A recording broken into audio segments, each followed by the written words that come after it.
So let me just get a couple quick plugs out of the way before we start. Guys, me and Robbie the Fire Bernstein will be back on the road doing stand-up comedy all over the country starting June 5th, one night only in Toronto, Ontario, Canada, and then June 18th through 20th, Denver Comedy Works. Come on out for that one. That is maybe my favorite comedy club in the country. Comedy Mothership and Denver Comedy Works are the best. So come on out for those. And then I did want to mention very quickly, because he's out today, but this weekend, or I'm sorry, Sunday, May 24th, DC Pub Key, 7 p.m., Robbie the Fire Bernstein. Go to porchtour.com for that date. All right. As I've said before, one of the coolest things about my job is that I get to meet and be friends with people who I really admire, who I've learned a lot from. And our guest for today's show is a great example of that. Legendary journalist Ryan Grimm. Really is truly, I mean, some of you may have forgotten that there are some people out there who still do great journalism. Ryan is one of them. You can read his stuff at dropsitenews.com. Also, of course, many of you know him as one of the hosts of the excellent show Breaking Point. I will say, Ryan, I know not only obviously there's Ryan right there, but Ryan and the great Jeremy Scahill, one of the greatest journalists in the world, in my opinion. You guys founded Dropsite News together. I will say this. I mean, I don't give out awards to news organizations, but if I did, I would give Dropsite like the news organization of the year. The coverage of the Iran war has been just phenomenal. I'm not just singing your praises to your face for everyone who listens to the show. I've been singing you and Jeremy's praises for the last couple months, because it's really the firsthand reporting and the coverage you guys have done have really been indispensable to my understanding of this conflict. And I think in a way it's weirdly almost broken down to like there's two types of people. Truth, it feels like, when it comes to thinking about this war, there's like the people who are reading Dropsite and the people who aren't. And I mean this, I'm not exaggerating, only because you guys have been reporting what the Iranian government is actually saying. That doesn't mean that everything they're saying is true, but it does mean that that's a really critical thing to understand if you're going to understand what's going on here, right? Nobody else. Yeah, no, that's really kind of you to say. And I've thought about that too, especially as I've watched the market just go flying around at every like Axios tweet. And maybe because there's this herd mentality, and maybe everybody knows that what Axios is posting is wrong, but they know everybody else is going to follow it too, so they've got to follow it. But I'm always thinking like, wow, if traders want to know what's actually happening, they've got to be reading Jeremy and they got to be reading Dropsite. And I've actually talked to a couple bankers, and they're like, oh, we're all reading Dropsite. Like, and it's not because they like necessarily agree with like whatever editorial viewpoint we have, which we actually don't even necessarily have one. If you notice, like we don't do opinion pieces. It's just straight news. But yeah, it's you're getting actual information. And if you were reading it, you were much less surprised by events as they unfolded than apparently a lot of people in the White House. Trump's like, nobody thought they were going to attack all these Gulf countries. It's like, what? Like our stuff is free. Like they were saying it openly. You attack us, we're turning this into a regional war. And they attacked it and turned it into a regional war. It's like, who could have seen that coming? Well, and also the fact that at every stage of this war has essentially been Trump trying to find a way to get the Iranians to capitulate. And they're very loudly saying, we will not capitulate. These are our demands. I mean, their demands from the beginning were pretty bold. And so I think a lot of people might have been under the impression like, oh, Donald Trump's getting to them, several times, which we'll get into in a second, where it's always he's saying they're on the cusp of a deal, but it's like, I don't know, man, if you listen to what the Iranians are saying. Again, not saying that they won't lie too. All governments lie, and in the middle of a war, everybody's in the business of propaganda. However, in the 8 or 9 weeks or wherever we are exactly in this war, and I'm just saying this objectively, there's many things I like better about United States of America society than Iranian society. And I'm a libertarian Jew. I'm not much in the business of like Shiite theocracy. The fact is, this is objective. What the Iranian government has been saying since the beginning of this war has been far more consistent and far more in the realm of way more. being tethered to reality and truth than what the president of the United States of America and Pete Hegseth and Marco Rubio and all of these guys have been saying. It's really brain breaking when you start to recognize that, 'cause you're like, wow, like we've set a pretty low bar and are not remotely coming close to clearing it. The part that really blew my mind was the back and forth. If you remember, where Jeremy reported that Witkoff kept texting the Iranians, Araghchi and other Iranians, and the Iranians were just leaving them on red, like no reply, nothing. Why would and then a couple hours after he reports that, Axios reports the Iranians are reaching out to to the United States, begging for a deal. And so then this becomes actually, oh, this is a falsifiable claim. Like, right, somebody is text messaging somebody. These text messages exist. And so then the Iranians, they go on the record, because Jeremy had reported, sources in the Iranian government. They go on the record with their top officials saying, we have not responded to the US, and this is why. So at that moment, if they were lying, and Witkoff is sitting there with a phone full of messages from Araghchi begging him to make a deal, boom, you either show it, show it to Axios, screenshot it. You don't even have to publish them, but you could prove they're lying. And it was just so obvious. Oh no, like one side here was lying and one side here was telling the truth, and it wasn't our country that was telling the truth. Yeah. All right, guys, let's take a moment and thank our sponsor for today's show, which is The Wellness Company. Do you have trouble staying focused and remembering tasks throughout the day? Most people reach for chemical-filled energy drinks, but those lead to jitters, crashes, and damaging your body. Well, the Wellness Company created a small documentary, like a companion piece. You really should read and watch the documentary. They both kind of build on each other. And they were about just like the way JSOC was conducting wars in Yemen and Somalia and a couple of incidents in Afghanistan, and just really an understanding of how these wars have been conducted. And the war in Iran thus far, it's not the humanitarian catastrophe that Iraq or Afghanistan or obviously, or Syria or Libya, Somalia, Yemen, Gaza. We've had the US and Israel wars over the last 25 years. We've got quite a track record. And if you pile them all up, it's like millions of innocent dead people when you start adding up all these conflicts that we started. Okay, Iran has not turned into that yet. However, there is something distinctly catastrophic about this war that was not true with any of those previous conflicts. Like, Gaza had no meaningful way of actually fighting back against the global economy. Yeah, the Houthis could touch a couple of boats, but it wasn't really disrupting the global economy. Right. Obviously, Iraq and, there was nothing they could do really to fight. There weren't even drones back then. We didn't have cheap drones in warfare. Of course, Libya just collapsed into itself, and Syria took a little bit longer, and after a brutal civil war, collapsed into itself. But Iran, this is really something different. And I really am kind of, I find myself just kind of being in awe of how big this moment is. That in the history of US wars, I don't think I've ever really seen anything like this, where we have essentially taken this relegated, sanctioned, crippled third world country and transformed them into a global power. And this is, I don't know, it feels to me, as I'm watching this, you're the professional journalist, I'm just the comedian, but it feels to me like I'm watching the Berlin Wall fall or something like that. Like, oh, this is like a moment in that's one way that Dave actually does kind of distinguish himself from just being a comedian. He actually has people that know their shit.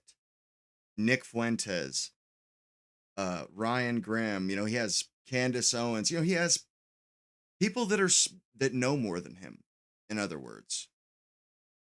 And I got to give him that. He fucking yaks. He's just a really talkative Jay, where everything is changing. And I'm curious, what's your thoughts Massey was on defeated, all that? bros. Yeah, we totally kind of reorganized the Middle East accidentally. They just Obama was, Obama kept saying he was pivoting to Asia, and striking the Iran deal was part of his effort. He's saying, okay, if we're going to move and we're going to focus more on our competition with China and developing our ties with these other Asian countries, then we need to just settle things down in the Middle East. And the way we need to do that is we just need to make peace, normalize our way into some type of decent relationship with Iran. And then this is, we need to just back out of this entire thing. That was probably the most rational thing for the United States to try to do as it's kind of a declining empire. Now we're fucked. To try to negotiate a way into a power sharing arrangement with the rest of the world, down from the hegemony that they had after World War II, which can't last forever. It's a giant worldwide hegemony. We would have to oppress the world in order to make that last forever. You can only begin to imagine the amount of suffering. Well, dude, I'm sorry to even cut you off, but even Charles Krauthammer called it the unipolar moment. It's a meaning moment, like it's a moment, but I'm sorry, continue. No, that's exactly right. That's a good point, man. So well that said. was the plan, to do this kind of rational negotiated drawdown. It seems like we're going to get to the same place that Obama was trying to get to, which is us idiots while we do it. Leaving the Middle East, except we're getting there in a kind of Afghanistan exit kind of way, with all of these bases just in complete ruins. Ironically, it's the Emiratis remain, after Israel, the fiercest cheerleaders of kind of re-entering this conflict, and they were excited about it to begin with. But they are, like, if you look at a map, it's like, what are you guys thinking? You're like right across the strait here from Iran, and your entire economy. Well, you've got the base of the economy resting on oil and natural gas, but everything on top of that involves all of these expats from all over the world, like enjoying this like lavish, like luxurious fake lifestyle that you're offering, which itself rests on like unspeakable human rights abuses, but also rests upon the idea that it's safe. Like it's safe from crime on the street, but it's also it's not a war-torn Middle Eastern country. Kuwait never really recovered from getting invaded in 1991. Like they were trying to be Dubai before there was Dubai, and the Iraqi invasion totally fucked that country over for like all time. It destroyed them. They never recovered from Desert Storm for the Iraqi invasion. It's incredible. On a trajectory to be a Dubai type of situation, but because they got tagged as this country that was invaded and occupied, people, expats, that's not where they want to go. So to your point, the entire region is going to look different a year from now than it would have looked if Trump had just focused on other things like getting healthcare costs down, getting grocery prices down, rebuilding manufacturing in the United States, or like whatever he could have focused on here. Instead, this entire region we're not going to, are we going to rebuild these bases knowing that like in a week, Iran could just blow them all up again? If like, what is the value of a base at this point in this world with them, where ballistic missiles, drones, and even apparently F-5s can get through and just turn them into ashes? Yeah, that's right. It's a giant bluff that's essentially been called. And one of the things to me that's so interesting about this is that if you really look back, you start tallying up all the wars that America's fought, let's say post World War II, or even the wars that we've funded, whatever, Israel's destruction of Gaza. It's kind of like, maybe with the exception of the Ukraine war, although that's a delicate dance where we're not exactly directly involved, but typically what's become the norm is the US picking on whatever third world. I don't mean that like an insulting way. I just mean like essentially the difference in economic power, the difference in size and military power. I mean, all the wars that we're fighting, in certainly in my whole lifetime, but before that, we just get used to the fact that it's like, oh yeah, we're fighting guys in sandals who train on monkey bars. We're going in with night vision goggles and calling in airstrikes, and it's just it's like you read about World War I or something like that, and for someone of today's, you're kind of struck by the parody of the whole thing. Like, oh my God, these are like, you really don't know who's going to win here. These are two evenly matched countries. Oh, they're kind of in a stalemate, this like prolonged trench warfare where it's not even clear if the lines are moving, but people are just dying by the tens of millions. And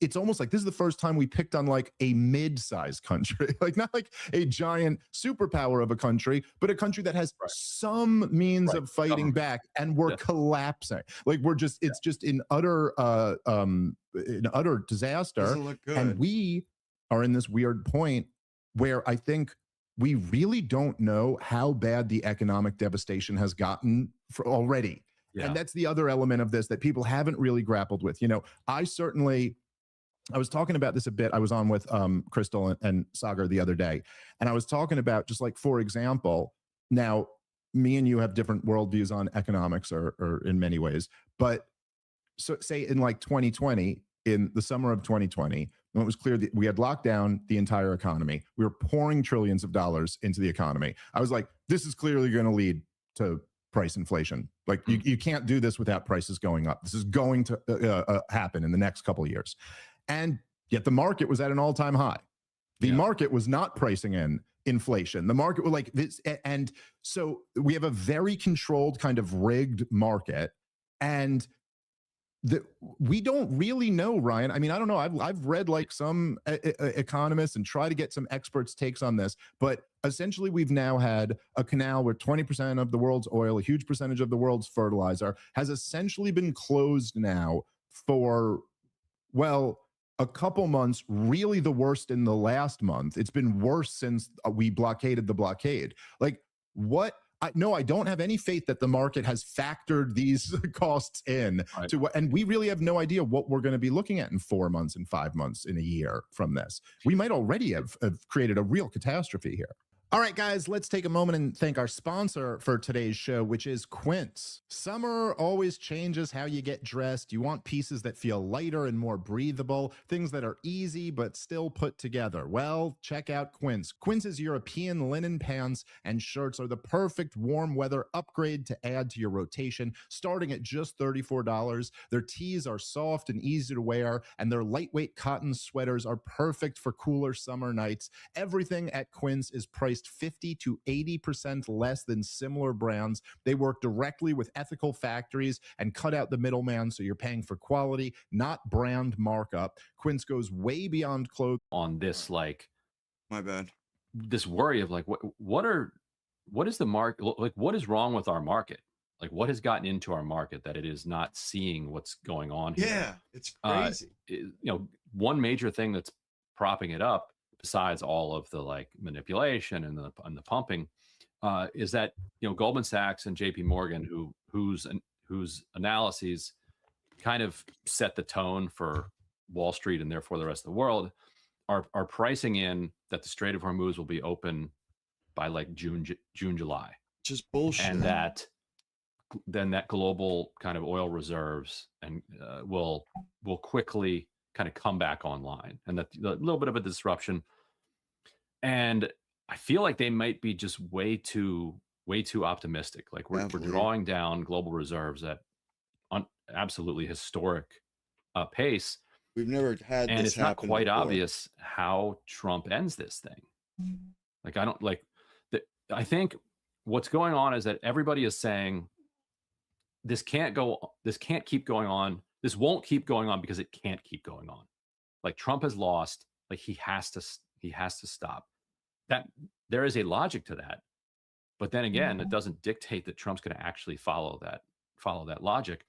Meanwhile, the bond markets We're the only ones that suffer too. So what does he actually show some real weakness? I think Treasuries hit a peak today at like 5.19%, which is this is a 30-year note. So think about that. This is the United States government that has the world's biggest military and one of the world's biggest economies, maybe the biggest economy, depending on how you count it. And the U.S. government has to pay about 5.2% for a 30-year note. If they're paying 5.2, like you don't have an army. You don't have the biggest economy in the world. What are you going to pay? And that is seizing up business activity. It's seizing up, obviously, the real estate market. So people are locked in their COVID era 2.75% interest rates that they refinance down to. So nobody wants to sell. And if they do want to sell, they can't take their mortgage with them and buy a new house. So now they're paying double on their new mortgage, which, by the way, is a total policy failure. Like, Yeah. there's no reason you can't port a mortgage over. Like, if we had politicians and a political system that gave a rip about the American people, the thing they would be focused on isn't like bombing Iran. Be They'd be like, helping oh, hold us. on, we've got this disconnect here where interest rates are like in the 6, 5, 6. People have these 2.78% mortgages. That has frozen the entire housing market. That's not good. Let's solve that. If you talk to housing policy people, they're like, yeah, this is actually a thing that you can solve. Like, you can write laws that say that's your mortgage. You have good credit. You can keep that mortgage and use it to buy something else. Yeah. But it's not even being discussed because it's like the American people's, it's almost like you're a weirdo it's in today's politics if you want to talk about solving the problems of the American public. Yeah. It's like, really? What? You're in the wrong place here, buddy. Yeah, I mean, it's an interesting point because, of course, it wouldn't even be any loss to the bank, right? They would just hold No, the they same know. debt that they were holding. But of You'd course, have to, the one person who would take some loss would be people who had like chopped up and sold the mortgage, but you can make them whole right, on right. that pretty easily. It's a solvable problem. Well, I guess it's not because it certainly isn't in the Right. banker's interest.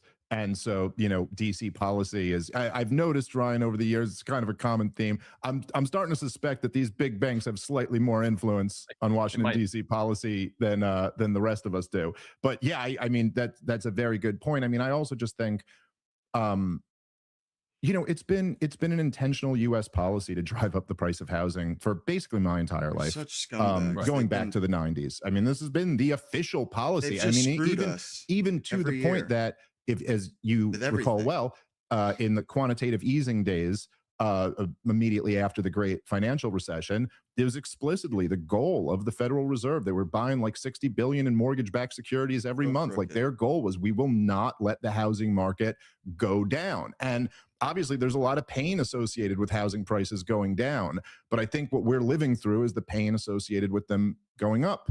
And Yep. we've created a country. I mean, like I say this all the time now, but I do think there's one statistic that the first time house purchaser is 40 in this That's country. And insane, that is man. the result of intentional My government parents were like policies. And 21, this is 22. just it. Like, what the It's not fuck, even like from a man? left wing or a right wing, a As conservative or soon as they liberal point moved of out and view. got No married, matter they had a what house vision of like that. society you look, if people can't buy a house until they're Now, 40, it doesn't and work. they didn't have a house because they're both, my dad's a dropout. My mom only had a high school diploma. They had a fucking house at like 20, man. For real though, that's insane, bro. Insane. My dad fucking got his job at his engineering company walking in. Well, I mean, he's an extremely talented artist, which lends itself to drafting and all that stuff. And also, when he first got into it in the late 70s, early 80s, it was before AutoCAD when you had to draw the shit. So he was there when AutoCAD was first invented and rolled out. So he knows it back and forward. He's used it every single every change that he was there before they had mice, computer mice. You feel me? So he like, he back when when they just wanted people that, white people that were skilled, because the people that had the doctorates and the masters, those are the people that ran the company. But they both got a house young as shit, 2 cars, a house. They started having kids at like 24, and like in the house that I grew up in, it's a nice ass house. They paid $80,000 for it in 1994. $80,000. It was like a 15-year-old house. And the company that built that neighborhood, the owner of that company, that was his personal custom home. And I remember like my cousins being like, man, you guys have such a nice house. My parents got it for a song and a fucking dance, man. Yeah, insurance or um interest rates were higher, but my mom also works in title insurance. She works at a title insurance company, so they got that stuff for free. But like 80 grand though, man. 80 grand. Great neighborhood, white neighborhood. Goes to, with the school district, the best schools in the entire county. You know, white kids, same schools my parents went to. Like, if things were different, and I remember my mom telling me when I was younger that you didn't, there was no health insurance. Nobody ever talked about it. Health insurance was free. You got it from your company. Like, and you didn't pay for it. Like, my mom was like, I remember when it was free. This wasn't even an issue. She worked at banks and shit as a bank teller. But like, they always had free healthcare, and like up until like the 90 or the 2000, everybody pretty much had free healthcare. Because everybody worked in offices and shit. But like, you didn't even have to kick in for your healthcare. Didn't even have to kick in, man. It's freaking incredible, dude. How much worse things are today. Any of you guys, I mean, I'm sure you guys as parents have similar stories as well. It's insane, man. Whatever Right. your harmonious like vision of society, you want to have a conservative society when young people can't start families, like, or what you want to have like Yeah. an egalitarian society where young people can't own a home. And we're not talking about mansions. I'm talking about just like a modest home.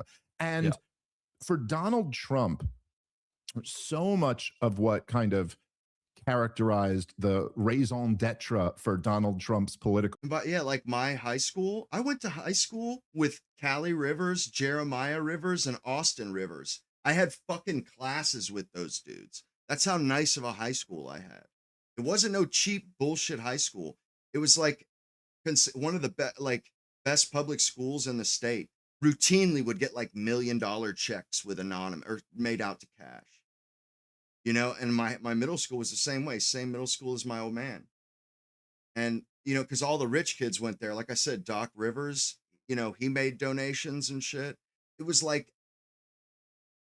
kind of like a lower tier a private school. It was I have cousins that went to the other schools. None of them could hold a candle to it.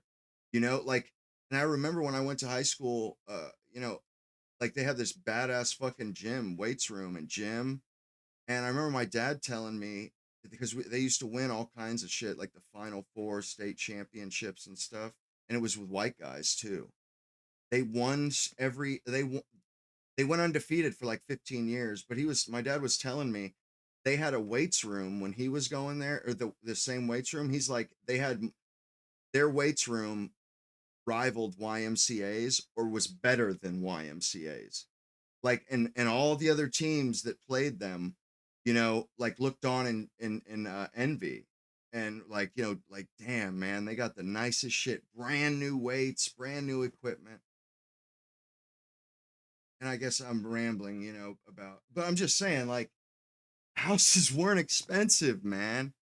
Like, living wasn't expensive. You could do it without trying, man. Like, when my parents were in their 20s, that was still a time and place where everybody went after their dreams. And if you failed at your dreams, you got a participation trophy in the form of a wife and kids and a house. That was like the bare minimum, my dudes. You got that. If you failed, you got that. Now people dream. Like, that's their goal.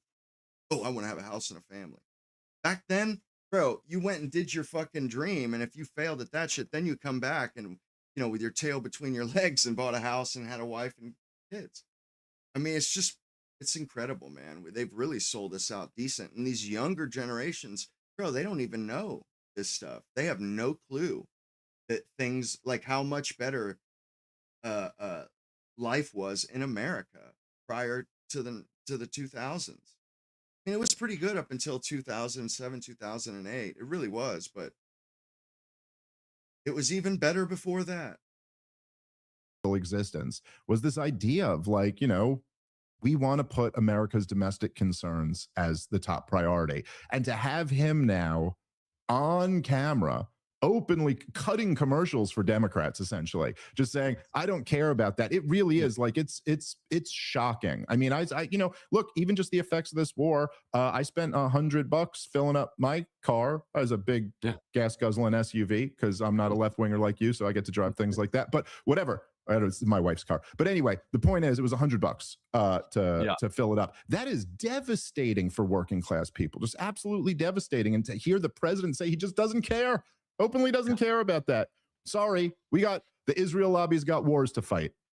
And the amount of focus he's simultaneously putting on his ballroom and this $1.7 billion slush fund that he just created for himself, basically, and January 6th people, but mostly for himself. Like January 6th people, he's like, here, you can have a little bit of your legal fees back, but he's going to take this $1.7 billion if he manages to pull this off. Like, it seems like he might. But the like split screen of all of the triple digit at the gas pump, him saying, yeah, I'm not actually concerned about Americans' financial situation. And then they go to him and they're like, hey, do you want to clean that up a little bit? Like, when you said exactly you weren't concerned about the American people's financial situations, it sounded like you meant that you didn't care. He's like, no, that's what I meant. It was a perfect, like, it was a perfect all right, thing. well, and then going on and on and on about this ballroom. It's like, bro, this dude's a like, psycho. It's wild. $1 billion for this thing. $1 billion. And this is a thing that was supposed to be paid for out of donations, which were complete shakedowns from companies, but okay, whatever. And now if $1 billion is the like initial price tag that they're putting on this ballroom, it's going to be multiples of that. And I think we've lost sight of like how much money that is, just because we burn through so much money. $1 billion is just an absolutely incredible amount of money, where schools are like, scraping to like hold fundraisers so that they can buy kids that graduate high school paper, can't fucking read, or have after school activities, or it's just obscene. And meanwhile, and the cost of keeping we've got all these troops over there right now. Like, it costs almost as much to keep them there as it does to have them fighting. Like, okay, we're not shooting off the missiles right now, but like the cost of all of that on a daily basis, and the wear and tear on the aircraft carriers and all these ships and planes is incredible, all playing into Iran's hands, because Iran, they need as much pain inflicted on us so that we capitulate and back off. The way that they're creating the pain is by choking off the Strait of Hormuz. They could only do that to the extent that they're able to withstand, the punishment of our attacks. But we stopped attacking, so they're inflicting pain on us. They're just sitting there. It's one of the first wars, I think, where IQ is playing like an actual role. Like, all these PhDs and engineers over there running their situation. And we got like Pete Hegseth and Dan Kane afraid to speak up. So yeah, it's bleak. Dan Kane, he's too concerned. Yeah, I mean, I agree. The point you made there is just such an important one, about like actually valuing the money. And because the DC budget is like $7 trillion or something like that, then it's easy for people to go like, oh yeah, like we gave Israel $25 billion in this bill, but what percentage of the budget is that? It's a tiny little percentage of the budget. But just like genuinely think for a second, like what you think about your town, and like if I just gave you $100 million, how much you could help people. Like if I just give you $100 million and said, go just help the people of your town, like how much good you could do, how many different, we got a community rec center now, and we got a new, we got a new, whatever, just all these things. We got a new daycare, class, just everything. We built 3 new schools. We did that. Like $100 million could do so much of that. Okay. Like Well, that times 100 is $1 billion, and then times another 25. Is it like that? No, I'm sorry. Even if it's a small percentage of our budget, that is an enormous It amount of adds wealth up. that we just squandered that could have been spent. Whether you want to do it the Ryan Grimm way and Penny tax smart people and and have the pound government spend it, foolish. or you want to do it the Dave Smith way and just cut taxes and let it stay in the economy or whatever. Either way, that is a That's what lot we of are. money that is not over here now, that is now shared between weapons Penny smart, companies pound and, foolish. Israeli, connected people to their government or something. No, it's appalling. Yeah. And I think it's part of the reason why we can get away with like I used to point this out a lot, where during the Maidan revolution, which was kind of spun in the West as like an organic revolution, and as I've found out, in fact, you moderated a debate that I hosted once on this, and of course it always gets brought up. Well, are you saying those people didn't have agents? Yeah, what's pouring $100 million into a street protest over there? And you're like, oh, it's actually a very big deal. Yeah. Yes. The asymmetry of the amount you can buy with that Sorry about overseas that. is truly incredible. And meanwhile, what this war has really exposed is, we all kind of knew that the military-industrial complex was a scam and was just built, just bilking everybody for money. Yeah. So But they we can spend spend $1 it on trillion bullshit. a year on our military budget. Used to be called defense budget. Now I guess it's the war budget. And More honest. Yeah, after it's 40 days honestly of a good war, name change. they're like, yeah, we're basically out of ammo, and our like planes, like, Right. We spend $1 trillion a year on this stuff. They do less than 2 months of bombing, and we're whipped to a standstill. We don't have the ammunition anymore. We're stripping other garrisons and other regions of the world to feed this war. Bro, we're not getting our money's worth here, man. Where's that $1 trillion going? It's getting pissed down the drain. We're exquisite arms, like these stupid Predator drones, $30 million drones. What the fuck? Drones, the whole point of them is that a human being, you don't have to pay the cost of a human being piloting them. So why would you make it $30 million? Why the fuck would you do that? It's not like it has to save a pilot's life. It's just some dumb shit, man. And it's our politicians, they're stealing from us, but they're using that as cover.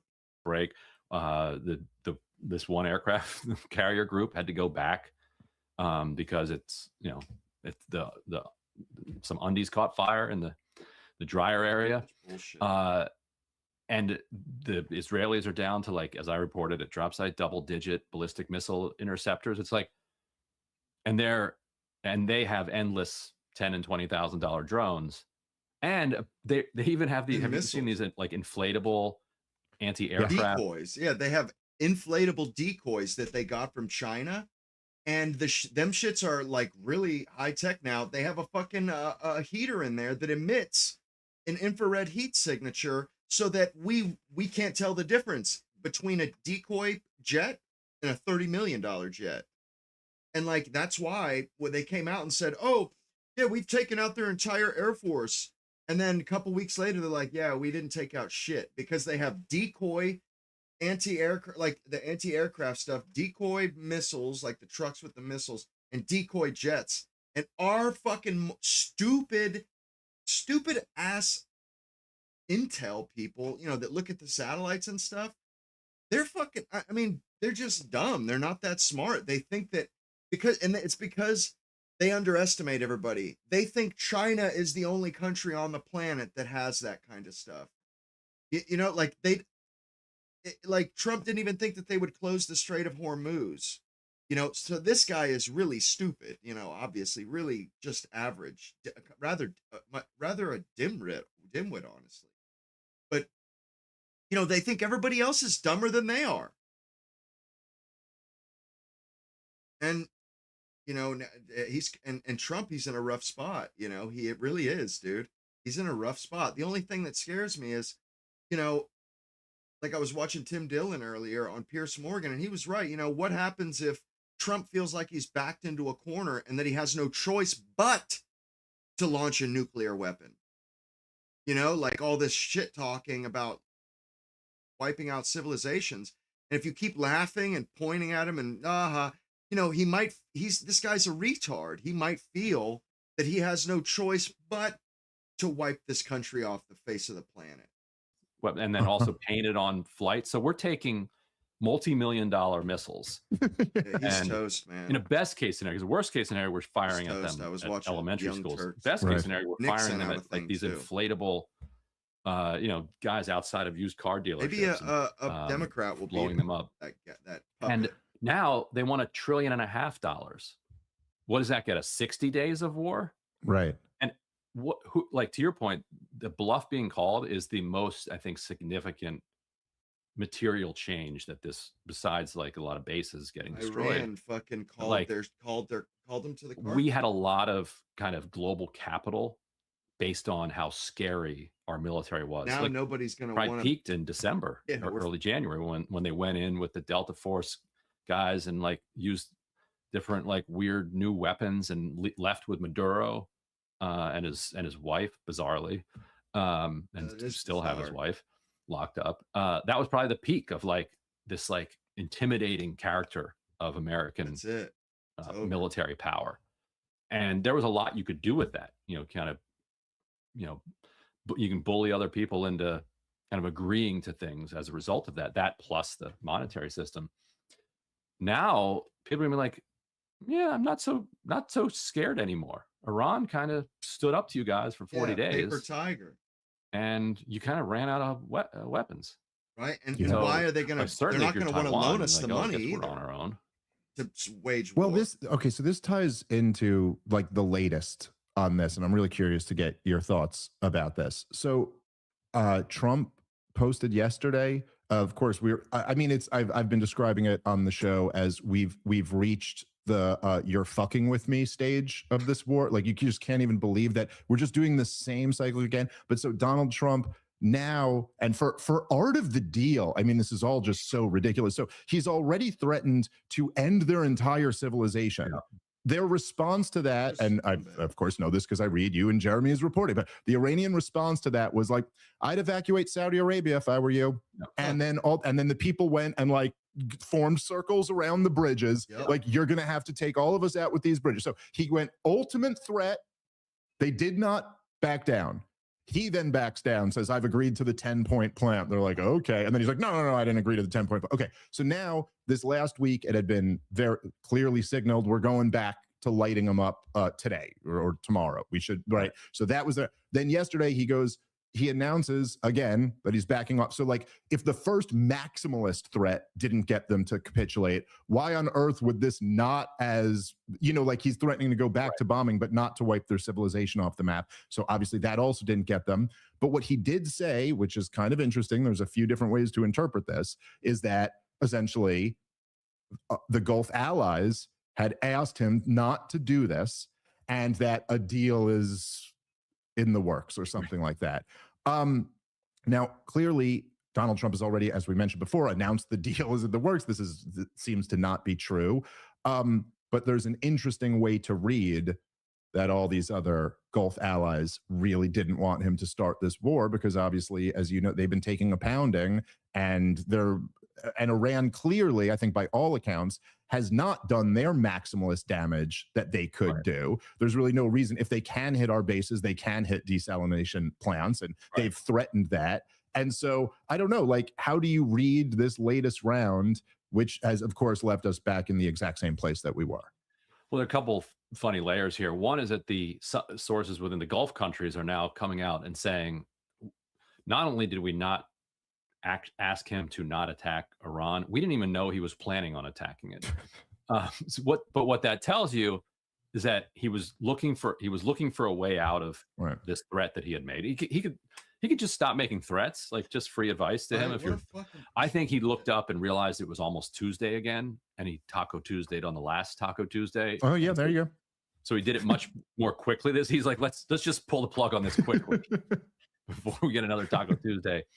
But at least it does present a path that for Trump to exit the war gracefully by saying, hold me back, bro. Like, he wants to keep going. And if he wanted to, he'd end, he could end their civilization. He could have all the dust. He could kill all the Khameneis that they can find. But his Gulf allies he can't credibly say that Israel asked him not to attack, but he can say that his Gulf allies asked him not to attack, and he, being the bigger man, is going to Right. is going to agree to that. He's the So bigger that man. at least is like a possible out that he might be creating for himself. The Iranians, according to Jeremy's reporting today, expect a significant chance that he's going to attack them in the next couple of days. But you can imagine from their perspective, they're just constantly assuming that he's lying and expecting him to attack, because if you don't do that, like the second you stop expecting an attack, that's when one is going to come. But yeah, so that could be a way out for him, is to say these, I have the greatest respect for my Gulf allies, and I am not chickening out here, but out of respect for them, I'm gonna walk away from this. That's the most hopeful read I think you can hang on to at this point.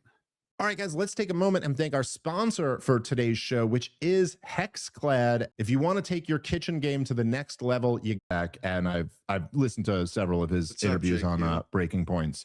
And listen, he undeniably makes a lot of great points. I think, sometimes making predictions is a tough business, and there's so many factors, and life is so complicated that it's really hard to know exactly what's going to happen next.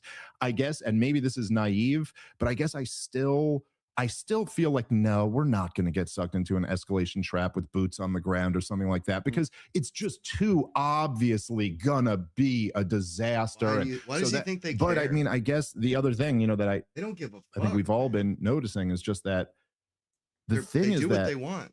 When you launch a war, and once it gets, maybe not a Venezuela type launch a war, if it's that clean and you're out, but when you launch a war where Americans end up getting killed, where Americans end up spending over $100 billion, where our bases are killed, where thousands of people die, that just defines your presidency now.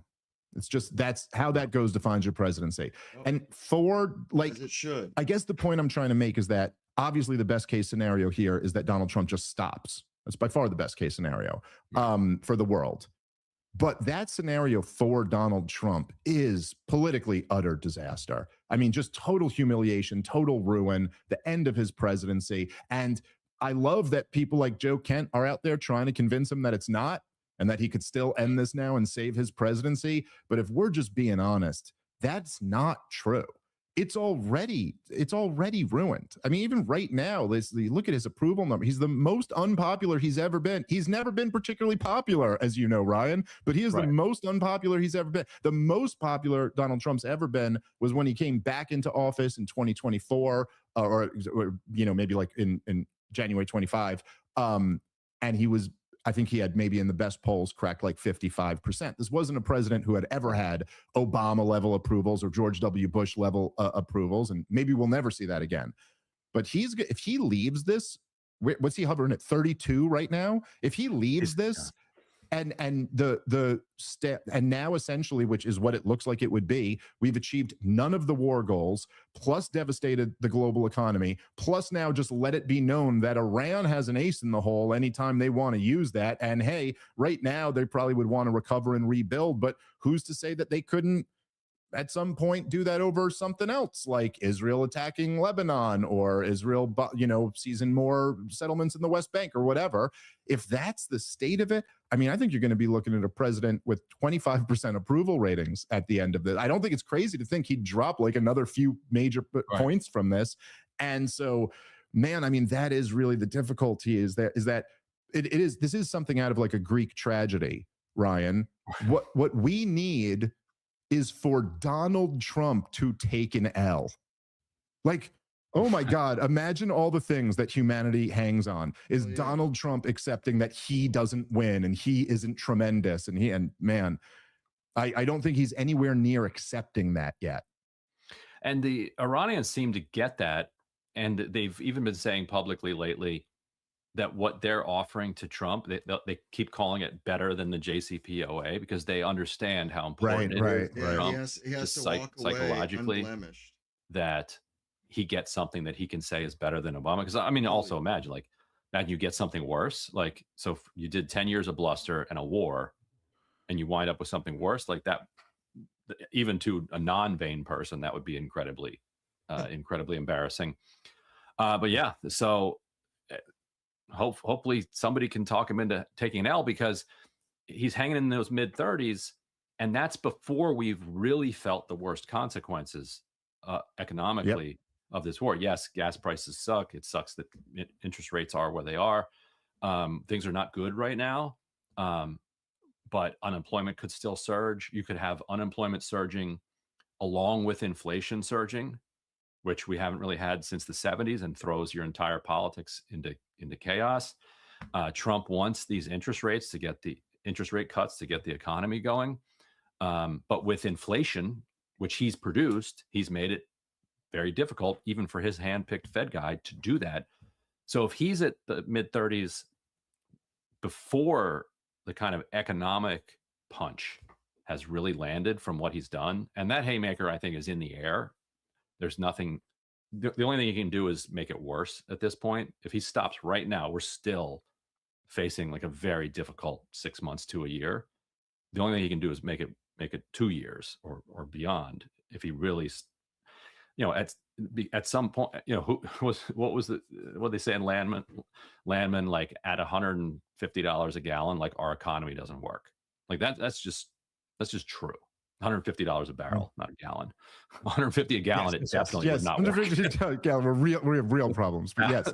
2,000 to fill up your truck.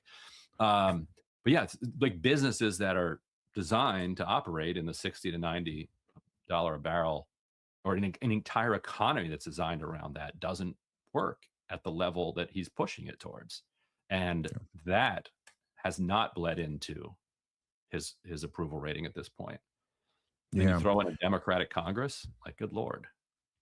It's it's been something to watch, almost the ritualistic humiliation of the people who are defending Trump and defending this war, and watching them kind of move the goalposts along with the president. I mean, just imagine having to defend a president as he launches a war of choice, a war of aggression, declares victory 75 times, declared it over a week and a half ago. Now, then it's back on the table that we're going to light through. I mean, just like it's really kind of wild to see.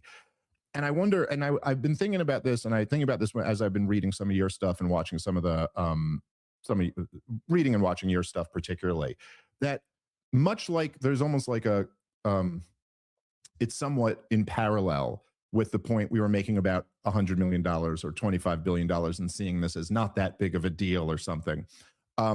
There's something that I find so deeply troubling, like sickening, about our society, that we just kind of, war is so natural to us. It's so kind of normal. People say, come on, Vietnam was years and World War II was years and Afghanistan was 20 years. Oh, what are you're upset about a little 2-month mass murder spree? Like as if that's, and I was thinking about this particularly with your coverage of the situation in Cuba.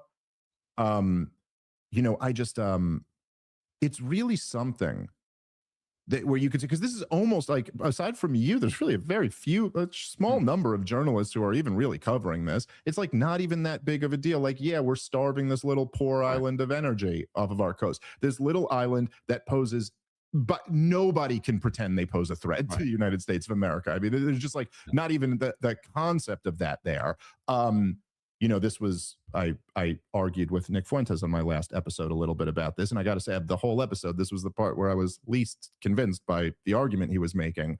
But there is something to me, just like on a deep moral human level, and I don't think this is a left or right wing perspective. Like, you're more of a left winger and I'm more of a right winger, but I don't, just the idea that you could go to war. It is war. We're at war with Cuba. Mm-hmm. This is an act of war. That you could go to war so haphazardly, so recklessly, so casually, not even pretending the country poses a threat to you, and just to essentially, our nation is, and I don't mean to say we're doing it as a nation, but our government is doing it on behalf of our nation with our nation's treasure, is inflicting a level of human suffering on a group of people who are already far more impoverished than the most impoverished person you've ever met, that we could just like bring up about that level of human suffering without even like really a thought, Right. without a big national debate, without a conversation. And it's just kind of like, well, I don't know. I mean, we're not genociding all of them. So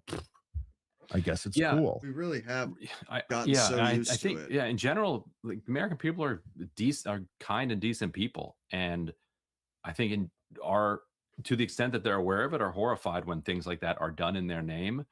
But there's such a disconnect between what American foreign policy is and any democratic link to like the public's ability to have a say in it, that learning about it, even knowing about what's happening, is sort of like a luxury hobby, because it doesn't it can't, by design of the system, translate into anything meaningful. And when you're very busy, you focus on meaningful things that can change and improve either your life or somebody else's life.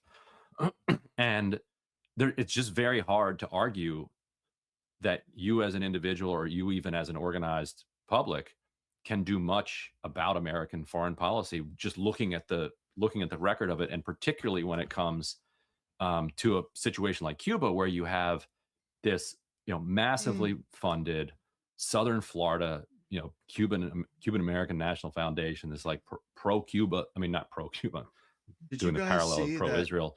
Cars for Kids charity where you like give a clunker to this charity and it's supposed to go to young kids? I think I heard about this a while ago that it had something it was a Jewish thing. And I heard about it again today that those cars go to Jewish kids, and or they go into to a charity that sends people to Israel for birthright stuff. And they've built a building there in Israel for like $16 million.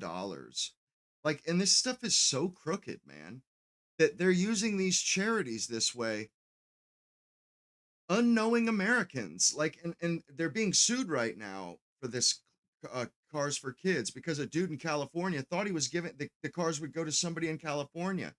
Come to find out, they go to Israel, or they build shit for Israel. Like, and all this predatory shit, all of these different parasitic.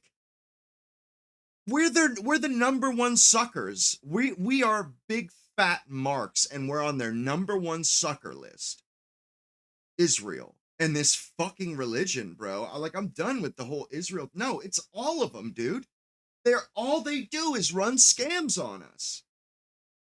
All of them. All of them. And they fucking they laugh in our faces. Like, bro, I don't give a fuck about what people think anymore. It's like, bro, I'm tired of these people taking my fucking country and me and my people up through there and then laughing in our faces and telling us that we're subhuman or something, like the way they like Epstein treated those girls. Like, bro, I've had enough of it, dude. These people are parasites, man. To them, we are just suckers. And we're the number one sucker on their sucker list, bro. And remember those commercials about, oh, poor Holocaust survivors, they're starving in Israel. Will you please give some money? Yeah, fuck you and your starving grandmother. I hope she fucking starves faster. Like, fuck that bullshit. I'm tired of it. Because it's total bullshit, bro.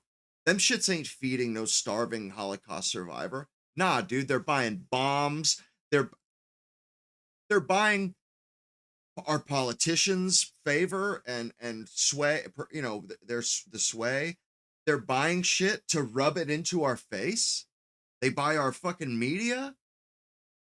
And I heard that Bassem Youssef dude say this, but and Cenk, our media is like political Iron Dome for Israel. Yeah, we pay for the physical Iron Dome, but our media is their worldwide propaganda Iron Dome.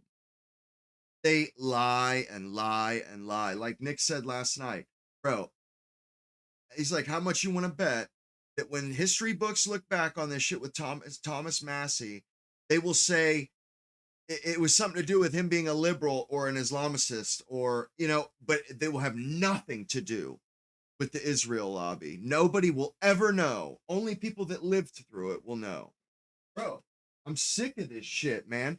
And you know, honestly, like I was saying, I said, I think I said, I don't know if I said this on here, or if I said it on X, but I feel so bad for, let's say, Anna Kasparian, Cenk Uyghur, you know, these people that, you know, they're browns or they're foreign, you know, and honestly, I really don't even consider Arabs so much browns anymore. I mean, they're not really, they're not low IQ. A lot of them are, but they're not low IQ sub-Saharans or something, you know, like that Bassem Youssef, that dude has like fucking, like the prettiest fucking eyes I've ever seen. Like they're like shallow Bahama water. Like what the fuck? This dude's Arab. Like it's incredible. He has like really cool eyes. They almost kind of look kind of vampire. I mean, he looks like Brad Pitt in Interview with a Vampire, but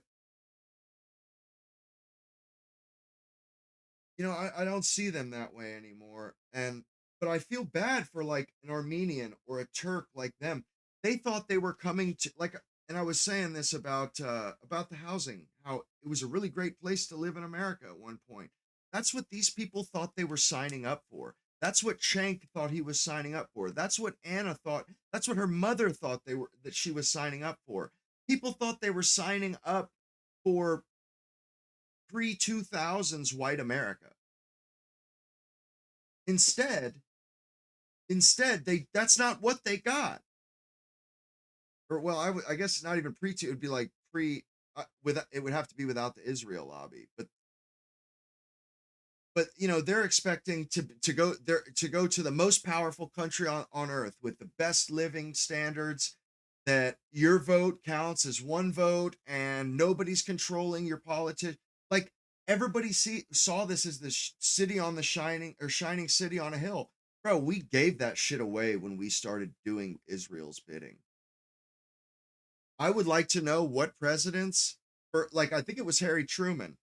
That guy needs to go down below motherfucking Jimmy Carter. That guy needs to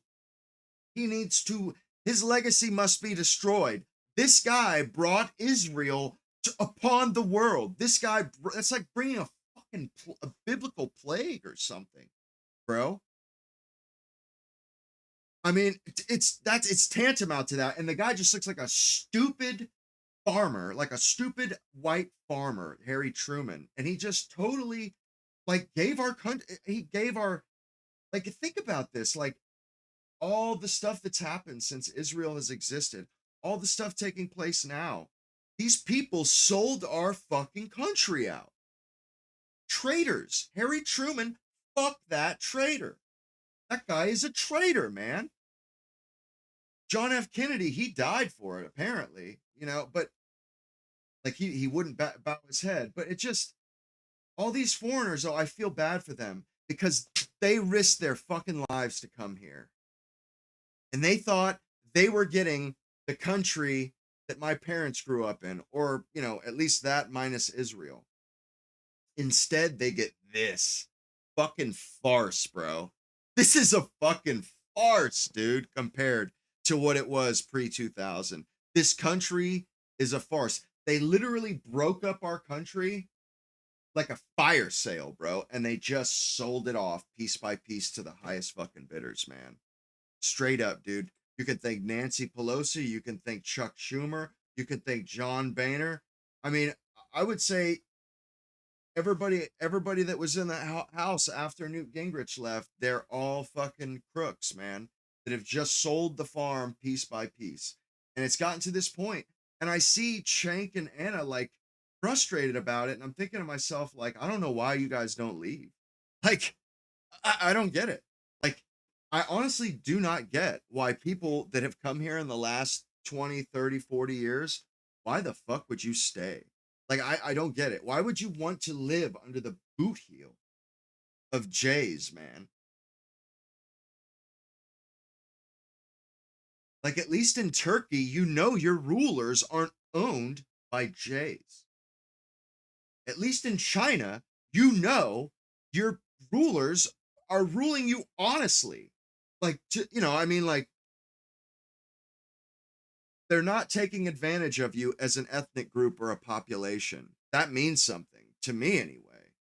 And bro, like like honestly, I feel like I'm kind of stuck. Like, yeah, I don't have any other place to go. You know, like where the fuck am I gonna go? uh, so I got to stick it out. But I kind of hope maybe like I've said this before, but you know, we're declining and stuff. Maybe it gets to a point where all the people that have come here for free rides, fucking freeloaders that come here to take with both hands, like the Somalians, you know, when the gravy train is going to end here shortly. We're not going to have the money. People like the money that the Somalians are stealing. Yo, that's borrowed money, man. That is not money that we have. They're stealing borrowed money. And we're getting to borrow money real cheap. It's easy to come by. Well, within the next 5 years, it's gonna slow to a trickle. Nobody's gonna loan us dick anymore. And when that happens, like how long are these people gonna stick it out? They're owned by Israel and they lose all the benefits and shit they come here for. You know, crime is getting out of like, why would you stay? I would be like, fuck, I would just try to go to a smaller country where I can actually make a difference. A smaller country that has people like me. You know, I mean, in America, there is no one ethnic group practically. It's just a fucking hodgepodge, garbage fucking pot, you know, melting pot. Nobody wants to live in a fucking melting pot. I mean, why else would Somalians uh, build an enclave, build their own little Somalian only community, their own little colored people only community? Why would they do that? If the multiculturalism is what people really want, because you don't, the only people, nobody does that. All groups of foreigners congregate together. They don't come here because they want to live amongst black people or white people. Like, come on, man. Like this multi-culti bullshit. And the fact that, like, I don't know, like it just blows my mind. Like why you would want to be here. You know, I don't know. I don't know. I mean, I know why I want to be here, but you know, it's because it's my country. You know that my parents, my family, my bloodline, ever since it came to the left Europe, has been. You know, we fought and bled for this country, and I've had my bloodline goes back to before the revolution, but other people, you know, they have small, like I feel like it's more manageable. Like I'm kind of jealous of them now. Like I'm a little jealous of Chileans and Argentinians and Mexicans, Guatemalans, French, or well, not Frenchmen, but you know, like Turkey, Turkmenijan for fuck's sake, Afghanistan, Bangladesh, all these. I'm like fucking jealous of these countries because they have their own country where they're being ruled by their own people. They're not being oppressed by other people, and if they do get oppressed, at least they're not getting oppressed by somebody who looks different. Like, and you know, where their resources are being extracted from them to benefit other people. Like, it's not that way here. Like, I can't stand it, man, and I feel like it's such a it's so egregious to me and so hateful and abrasive, like the idea that I'm being wrung out like a wet towel by jays, by foreigners and like I don't like it. I don't like it. And you know, I could handle the LGBT shit. I could handle all that shit. And it's not that I don't like these people. I honestly, I don't have a problem. I live, you know, where I live. I don't have to, I deal with the people I want to and stuff, which isn't anybody really. I don't even deal with white people hardly. But like, what I mean is, you know, it's like there's security in that, you know, like other countries have security. You know, nobody is going to replace Bangladeshis. You know, Pakistanis, they're not going to be replaced. Afghanis are not going to be replaced. But we are. Like, and I don't know, I'm just not envious of it. Like, it's not something that I'm proud of, you know, and they're literally taking from me and you guys to give to other people, to give to foreigners, to women, to everybody but me. Like, and I hate that shit. I truly, I hate it, man. And honestly, you wouldn't hear a fucking peep out of me about immigration or any of this stuff if we lived in a time in the same immigration period or the same political period as before World War II or before World War One, when there was no welfare, when like what most people that immigrated to America before World War II, they went back home. They literally came here, tried it, and said "fuck this" and went back home because we didn't have any social safety nets. There was no welfare. There was no EBT. There was nothing. You had the church if you were lucky, or whatever. If you belonged to a community, like maybe you had that community, but most people came here and then it was too hard. They ended up going home.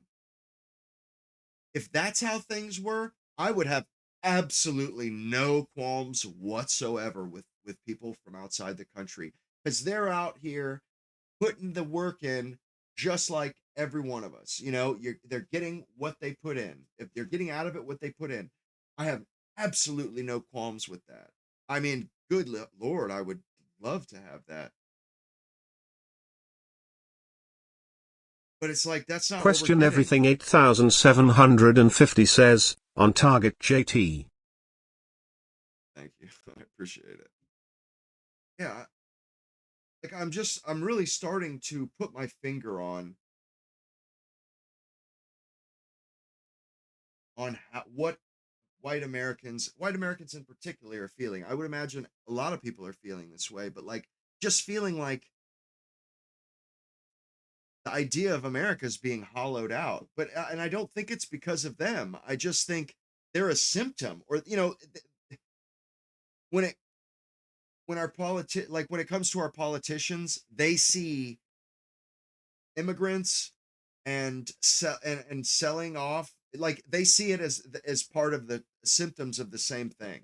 Like they're bringing in foreigners to keep cheap labor and to keep the economy graph go up. That's the same thing as they're being motivated by the same thing that got them to sell off our manufacturing and shit. It's the same thing, so I don't even really even blame the foreigners, like the criminals, of course, but I think a lot of them, they're just trying to get a better life than what they have at home. And most people, a lot of people do it legally. I have no problem with that, but we have a welfare system, and then we have people like that Katie Porter woman, like in everybody's face, like everybody's like, yeah, we have welfare stuff and healthcare, and we have a wide open border, so we got all these illegals, and it costs. And she like, they say that, and then like out of spite, she goes, absolutely, and I think California should give illegal immigrants healthcare, like to pour salt in that wound. Yeah, like 20 million people just came over our border, if not more, and they're gaming the system. The ones that are smart enough, anyway. She is like, oh, let's go beyond that. Let's give them more benefits than Americans get. Like, and let's open the border again. You know what I mean? Like literally putting our fucking money printing machines just out there and letting people take the money off the machine. We may as well do that. You may as well just set up fucking money printing machines on the border and just say, you know what? You don't even have to come move here. You could just take the shit. Just don't, like, I mean, man, we're just being betrayed on all levels. And what sucks about it is, we become this hegemon and stuff, and then all they really see is dollar signs. No, not only do they get to oppress their own people, their other Americans, they get to oppress the rest of the world and extract resources from the rest of the world. They're fucking cha-ching. That's what they saw. Motherfucking cha-chings and shit. And I honestly, I kind of feel like some of the immigration has to do with this too. Like, they're just so damned greedy. And they want a more cooperative population. They do. They want a population that feels like, that doesn't feel indignant, doesn't get indignant, doesn't accuse them of betraying them, doesn't feel like the politicians owe them something. You know, and like, and there's no place for us to go, you know. And I honestly, I wonder, to think to myself when I see Anna like in despair, like, you know, like it so bothers me that Israel controls our politicians. And I'm thinking, yeah, it bothers me too. I have to fucking endure it. What's your excuse? What's your excuse? You know, honestly though, what is the excuse? I wish that I could just ask somebody like Cenk or Anna, like, yo, what are you hanging on for? Is it really, it must, I guess it's that bad at their house, at their own home, their own country, you know? I mean, it must be that bad.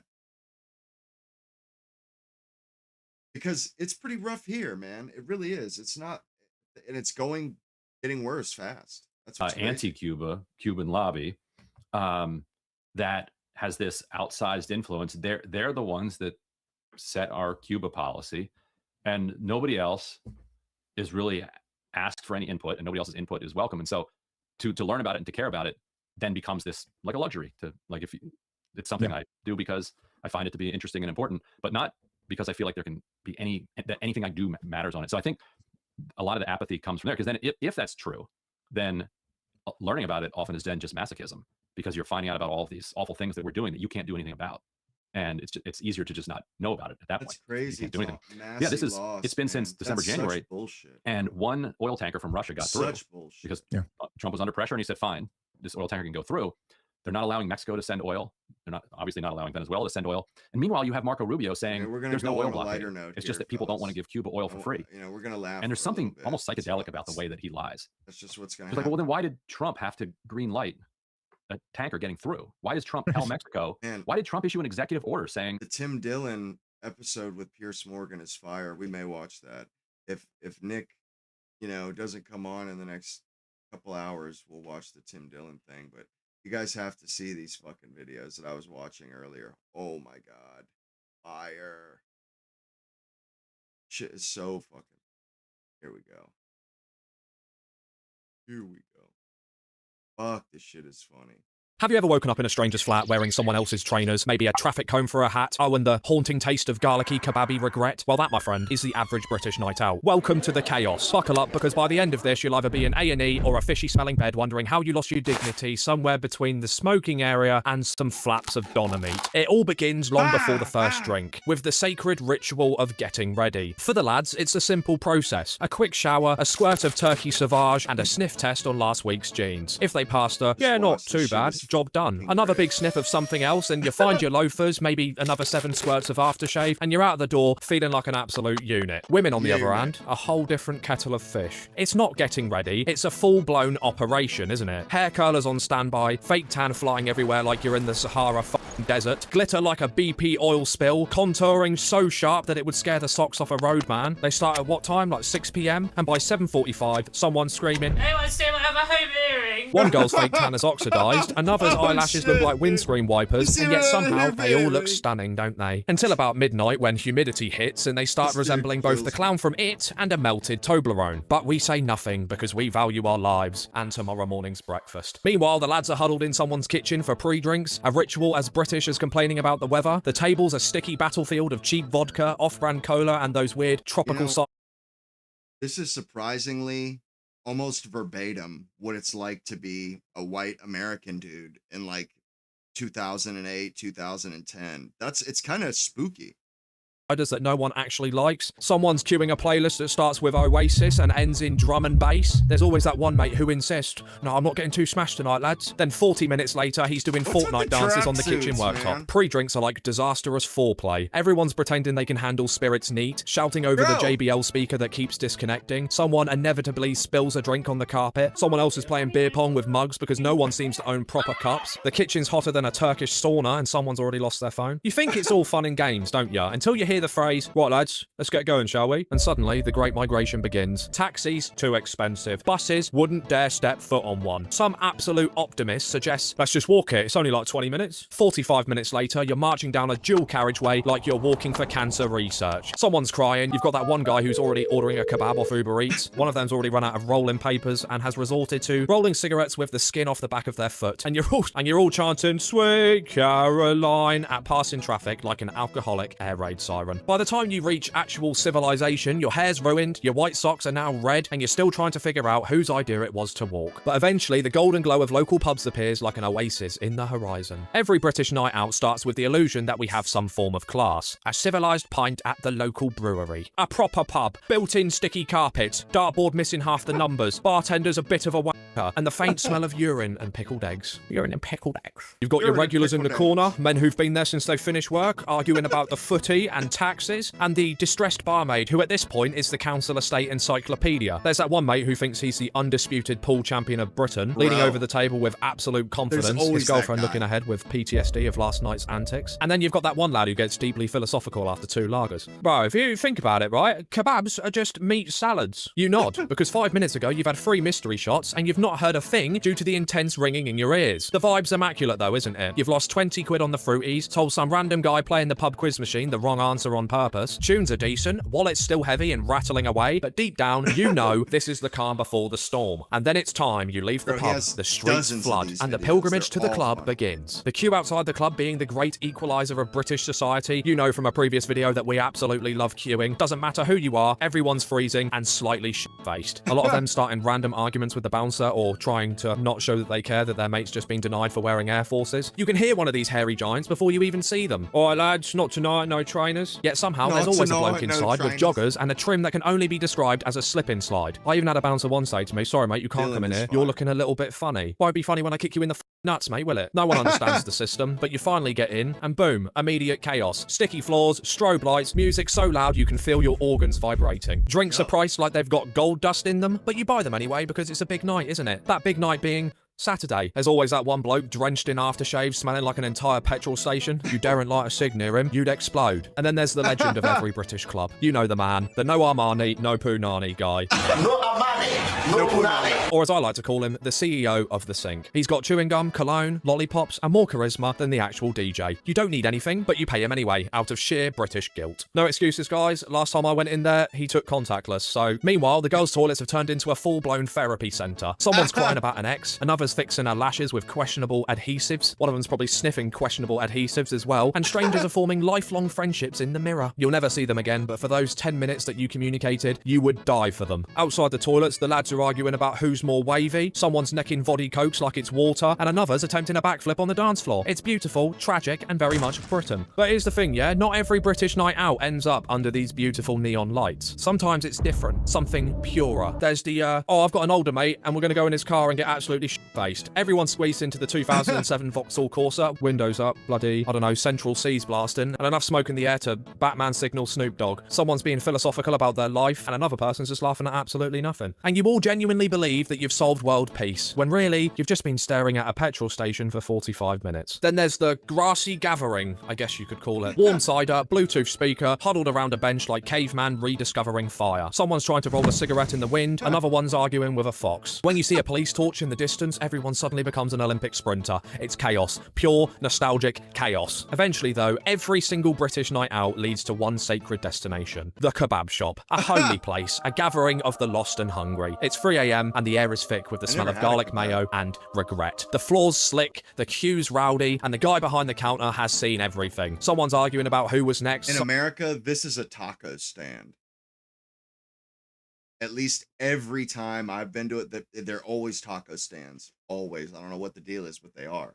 Someone else trying to flirt with the staff. Loads of garlic mayo on it, don't be shy on it, mate. And the bloke in the corner's performing interpretive dance, holding a doner kebab like it's a 4-month-old baby. You bump into someone you vaguely know and have a full emotional breakdown together. Oh, mate, we just haven't spoken years. You're my brother, mate. My brother for life. You won't speak again until next time you're pissed up. Your order arrives and it's messy, it's dripping, it's everything you've ever wanted, really, innit? Everything you tried to get in the club, but now you've got a kebab. The garlic sauce cascades down your sleeve, your chips taste like victory and shame, and in that moment, everything in the world just feels right, Ugh. doesn't it? But the kebab shop isn't the end. Now begins the true test. The morning after. You wake up at 8 a.m. with no idea where you are. And it Your starts phone's all missing, over. your wallet's gone, and there's a single chicken nugget on your pillow. You're down to one shoe, you've gained a traffic cone, you open your text and like, did you actually get home last night?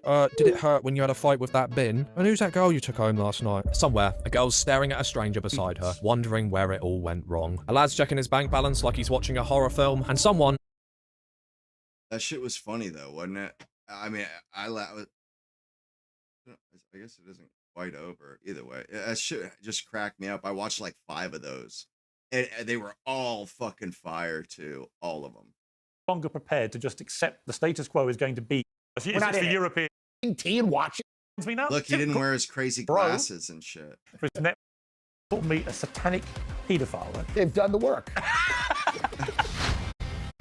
He's funny. Comedian, podcaster, actor, writer, Tim Dillon wears many hats. Those are just a few. He's disappointingly not wearing a hat today, but many know him for his Netflix comedy specials, others for the acerbic commentary on his podcast. It was on that podcast, just days before the presidential election, that J.D. Vance explained how a war in Iran would be in Israel's interest, but not America's. Time has moved on. And while Dillon's often called a MAGA podcast, even a MAGA bro, he now says that MAGA is the biggest con in history. For some reason, he's not been banned from entering the United Kingdom, and he joins me now. Tim, great to meet you. Well, thank you so much. I have not been banned, and I hope to not be banned. I enjoy it here. I like it here too much to get banned. I mean, look, a lot of Americans, and I blame Tommy Robinson for a lot of this stuff, but a lot of Americans seem to be under a very weird view of this country right now, and the capital city in particular. You've been here for a few days now. What's your view of it? I love it here. I'm getting a little bit of a skewed point of view. I'm staying in a beautiful area, in a beautiful hotel. There are protests, which I like coming when things are... One to the right, one to the left, yesterday. One to the right, one to the left. It was amazing. There were dueling protests... At the same time. ...outside of my hotel window, and I was drinking tea and watching, and that was great. I enjoyed it. I thought it was great. I like going to a place when it's chaotic. But no, there's an idea that everything is... it's a crime-ridden hellscape. Right. I have not found that. No. I have not found that. It's bullshit. Yeah, I think you have areas that are a problem. Right. We did see one guy, 2 young guys chasing each other. One kid was chasing another kid, and that other kid ran into a grocery store. I don't know what that was. It seemed violent, but it's whatever. But also, I mean, no offense. I mean, look, I love America, and I love Americans, and I've lived and worked there since 20 years now. And we both have a place in LA, and we both spend a lot of time in New York. The idea that somehow London is more crime-ridden than great American cities like LA, like New York. No, you don't have crime the way birds. that we have crime. Right. I think what happens is when somebody gets a watch stolen, or something happens, it's in the paper immediately, and people react to that. Obviously, it's wrong. Nobody should have their watch stolen. But like, I think you're not dealing with the crime the way we. I mean, I've driven through your quote unquote bad areas. Yeah. They're lovely. They're actually they're not your good areas. Yeah, no, it's not a problem at all. Like people tell me to go to these areas. You go, you got to go here, you got to go there. Then you go there, you go, yeah, I think it's okay. I think it's okay. Not compared to what we have. That's interesting. There was some big events going on at the same time as the. They would have us believe rallies, that one it's of which worse. was Eurovision. Are you aware of Eurovision? I do. I'm very aware of it. I'll watch clips of it. As an American, we're not in it. Are we in it? No, you're not. It's the European. We're not in it. I will tell you that I found a lot of what Israel has done over the last few years questionable. But now that they have come in second, I'm swayed. Personally, What do you think about the whole debate about, people get very exercised about whether you should ban Israel from a singing competition like Eurovision, or ban them from competing, like Iran might be banned from the Soccer World Cup, and so on. What do you feel about punishing countries who may be engaged in military conflicts? People would argue back, well, hang on, America's engaged in an action in Iran, which many people view as illegal, for example. Should they be banned from hosting a World Cup? To me, it's all about money. And if people are really, upset about something going on, you have to cut off funding. So I think at this point, until we can rein Israel in, we can't fund them anymore militarily. I think that's becoming a mainstream view in my country. I don't think we care about a song contest. I think people have to stop with the song and dance contest and banning people from the pie eating contest. Who really cares? It's about the money and it's about the funding. So to me, it's like it feels good to say, well, they can't compete in Eurovision. To me, it's a completely pointless exercise. Why is it that Israel is becoming increasingly unpopular as a country in the United States, to the extent that 60% of Americans now have a negative view of Israel? That would have been unthinkable 20 years ago. I think people feel very uncomfortable about the nature of the relationship. I think Netanyahu clearly has a political agenda that we don't feel benefits America. He's constantly in the White House convincing Trump that agenda is part of whatever movement Trump has created, this populist movement. Nobody agrees with that. There's a very small group of people. And one of Trump's best ideas, because I grew up during the Iraq War, and and Afghanistan was that we should stay out of unwinnable foreign conflicts and focus on the economic well-being of the American people. And that's been completely thrown out the window. Which is why I don't understand this whole Iran thing from a political, never mind anything else, from the political economic aspect of this decision by Trump. And I said it from day one. There seemed to be no clear end game here. Was it regime change? Was it preventing nuclear weapon? Was it this other? But here we are, several months into this thing now. No sign of it ending, no sign of any regime change, no sign of the people rising up. Iran suddenly discovering if they can just control the Strait of Hormuz, they can hold everyone to economic ransom. And if they pop a few rockets up at their neighbors, they can damage their business models potentially for a very long time. And here's Trump, never more unpopular in the polls personally. The economy is really struggling from this. Cost of living is going up again when it was coming down the right way. And he's got midterms in November. And you think, none of this makes sense to me. None of it makes sense. I feel as if he thought he had to do it. And for whatever reason, people can make up their own mind. Do you think that was pressure from Netanyahu? I think it was pressure from Netanyahu. Yeah, I would say that that's a pretty rational way to think about it. I don't believe that Trump thought this was in America's best interest. I think he was kind of convinced one way or another to enter the war without a plan. I mean, the article in the New York Times with Jonathan Swan and Maggie Haberman, the great reporters, you have the chairman of the Joint Chiefs of Staff, you have CIA, you have people going, this is not going to be easy. And we probably cannot affect regime change. But you and basically saying the Israelis oversell, Mr. President, that's what they're doing. And they're talking to Trump like a real estate developer from New York. They're saying to him, they're overselling. They're using us. All of the words that should have popped in his mind and went, right, we are being, dragged into this. But he still went ahead and did it. So I don't know. I think he regrets it now. I think he regrets it now. And I think he thought it was going to be like Venezuela or like killing Soleimani or any of these things. And also, when you get into Tim, yesterday he made another post where he's talking again about annihilating everyone in Iran. Yeah, it's too much. It's like that's number 6 times. It's the boy that cried wolf. It's the emperor with no clothes. If you're not careful, for the president of the United States to keep threatening Armageddon and then nothing happens. And we don't want to put him in the box where he actually does something insane. Right. So by saying this, and we go, well, you're crying wolf, we don't want to press him. No, I agree. We don't want to do that. I'm looking at him. I agree with you. I've known him a long time, and I'm looking at him thinking he now knows he's got to get out of this. But extricating the United States out of this is not easy. No, I think he just should threaten them for the next 3 years. Threaten every couple of months. Just keep pushing it, keep kicking it down, keep You know what? It's actually not a bad strategy. It's a great strategy. Annihilation's coming. It's all over soon. You won't have air to breathe. Whatever he's going to do, keep truth socialing it, keep saying it, don't do it. But I think that's the strategy. What's been your Trump journey arc from when he was, doing The Apprentice? I was on it, won it with him, to then becoming a politician, then winning that 2016 election, then I think, coming out and then winning again. I think there's the mass migration of people from one place to another is the biggest issue of our time. Whether people want to admit it or not, not everybody talks about it in an eloquent way, but it is the biggest issue of our time. How to assimilate people into an existing economic, political, cultural sphere is very difficult. Trump came out and talked about that issue, and again, in a way that offended a lot of people and drove a lot of people crazy. It's a big issue in the UK. Farage is about to potentially win with this issue, right? So he came out, and to me it was very interesting because the working class in the United States, and I think the working class here, feels like they've fallen behind tremendously. And if you look at cities like London and New York, a lot of people are buying property that don't even live there. It's a boon for luxury real estate. It's a boon for finance. We're getting sold out. People that, are, British-born, of all races, of all religions, but have called this country home forever, feel like they're losing ground. That was happening in the United States. Trump gave a voice to that, which no one else had. He also gave a voice to this idea that going around the world and wasting money on pointless, unwinnable, largely Middle Eastern wars was bankrupting America, saddling our children with debt. These were his 2 main salient points. Have you voted for him at all? I didn't vote in the last. No, I didn't vote. You didn't I was in Texas doing a podcast with Joe Rogan, and I'm registered in New York, so I was there election day. In New York, your vote doesn't really matter. Would you have voted for him? Probably, yeah. I think certainly the last time. I think Kamala Harris and Biden were a disaster. I believe that. But again, this turn to Iran, to interventionism, to me feels like the biggest betrayal of a political movement I've ever seen in my life. And it's really interesting to me how it split the conservative right pretty well down the middle. Where you now have people lining up, whacking each other in a way that, again, would have seemed unthinkable a few years ago. What do you think is going on there? Is it the Israel issue? Well, that's pulling a them big apart? part of it, but I also think it's preparation for the inevitability of what comes next. Of life after Trump. Life after Trump. And a lot of people feel Vance is not a viable candidate and he won't win. So obviously you look at a guy like Joe Kent who resigned, he clearly has political aspirations. Maybe Tucker does, I don't know. But there's a lot of talk about that. There's the preparation for what comes next. Polymarket has J.D. Vance at 36% now, Marco Rubio 25%, Tucker Carlson at 7%. Yeah. We've had the host of The Apprentice serve 2 terms as American president.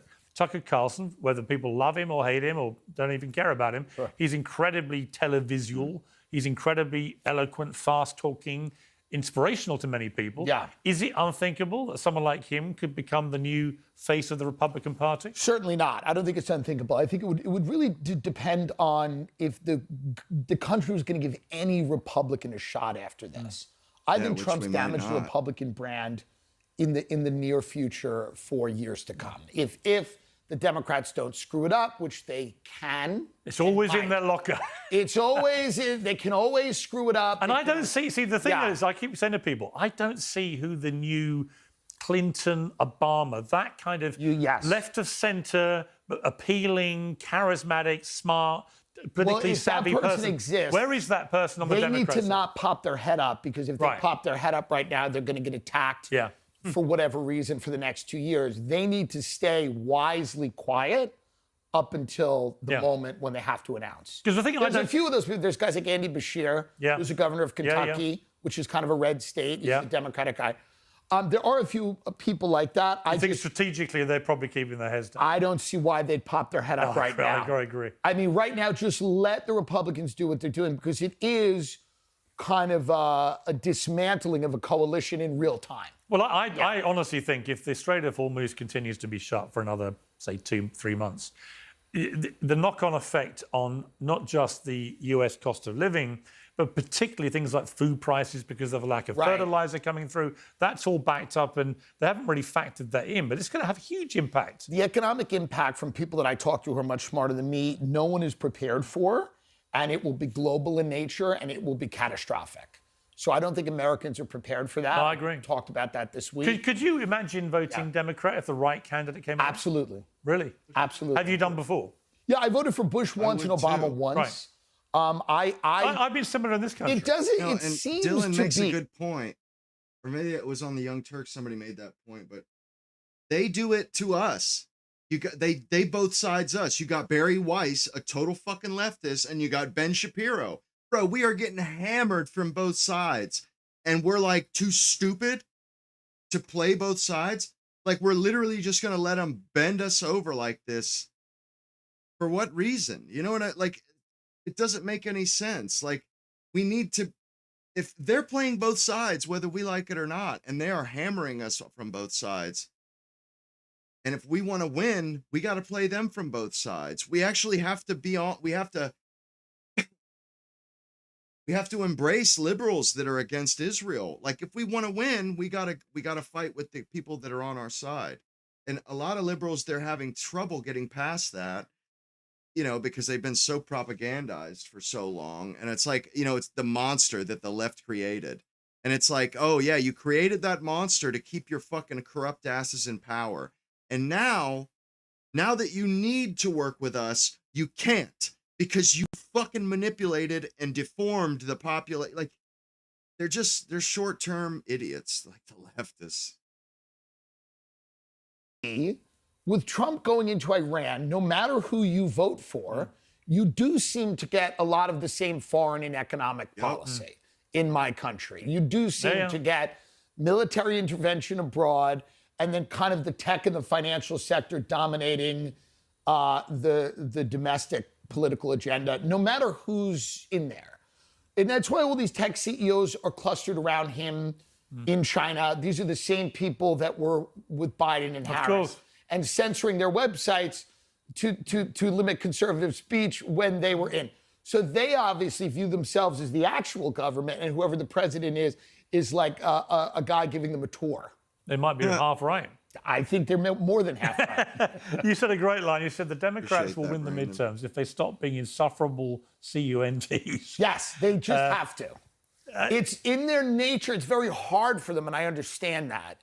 It's difficult. You know, I liken it to a fight with your parents. You know, my parents are divorced, but they would fight. And I don't want to make it a gender thing, but the fight would over, and then my mother would come in and go, and your family's a bunch of drunks. That's what they do. They come in after they've won. Yeah. And they somehow wrestle defeat from the jaws. But also, I That's think a they've good got, point they've got that to I never- somehow completely I never thought of that before, unattach but you know, they beat us with Obama. That wasn't good enough, though. They had to literally crush us with woke and shit. They couldn't just beat us politically, get healthier, fucking Obamacare and all that bullshit. No. They had to strip us of livelihoods and shit and fucking totally ban white men from like polite society. Like they're just evil, man. Like a lot of them are evil or just incredibly stupid. To the woke ideology. 100%. Because there are so many people like me, but I'm thinking about Bill Maher and Joe Rogan. I think probably you and many, many others who, you know, could easily be persuaded to. Some are Democrats, but some could be. I can sit on the fence either way. I've voted for both sides, but I could never vote for any party that signed up, for example, to the farce of trans athletes in women's sport. Totally. Simple things where you're just denying basic science or biology. When you tribalize a society to the point where it's the opposite of civilization. Right. Civilization is a process by which people build coalitions based on shared values. The opposite of that is retreating into tribes and then eventually killing each other. Yes. So we're kind of regressing in that. We're going back to, I read a book about it, so we're going back 2,000 years. Yeah. To when actual tribes would venture out, see people who looked or sounded different to them, and thought the only way to deal with it was to kill them. That's right. I mean, that's tribalism. So I think if the Democrats came out and said, listen, we are not concerned with your race, your religion, your gender, your sexuality. We're concerned with whether you have health care, whether you can send your kids to college, whether you can retire, they win. Funny enough, simple. If somebody came through with a genuine agenda that Trump was promoting as a candidate in 2024, but actually delivered on, it, because that's what I find inexplicable about the way he suddenly pivoted with this whole Iran thing. Because in one fell swoop, you know, because he got off to a cracking start, shutting the border down pretty well completely to illegal immigrants coming in was a masterstroke, which should have been done years before by Biden, but never was. You know, you can take the wins and build off that, and slowly 100%. you're becoming more and more popular.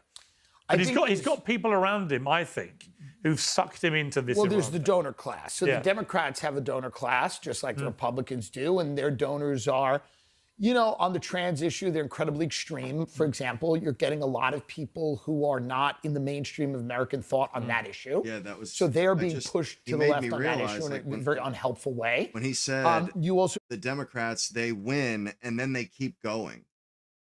And it occurred, I never really thought about it like that. It never really parsed why they're such scum or where they go wrong. I don't really care, but he's right. You know, they win, they kick our asses in an election with Obama, and then that's not good enough, though. No, we have to be Nazis. They have to make every single Democrat, like anybody that's not, you know, a boomer, has to hate white men. It's just have like a crazy. lot Crazy. of the Republican donor class, people like Miriam Adelson, that have given Trump a lot of money, who are very fervently pro-Iran war and believe that regime needs to be taken out. And they started lobbying for that, I think, many years before it happened. So I think it was kind of understood that if we give you this money and you win again, we're whacking Iran. That's. I mean, now he's in a position where he goes to China, and no one's quite sure what's come out of that, other than he was effusive in his praise constantly for President Xi, a man that, you know, he was campaigning on, I'm going to rattle China, I'm going to do this, hit him with my tariffs.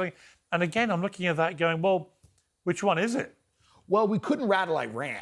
So here's the real question. I mean, this does show the limits of America. Can the US still rattle countries with pure military might? I don't know. I mean, I'm not sure they can. I think the economic war. I think the economic war makes. I think we as Iran has kind of proven with this Strait of Hormuz issue, if you can just control a small strait of water, you can have more power economically than perhaps you. And people are not built for war the way they were. Yeah. Social media has made the horrors of war a lot more accessible to people. Yeah.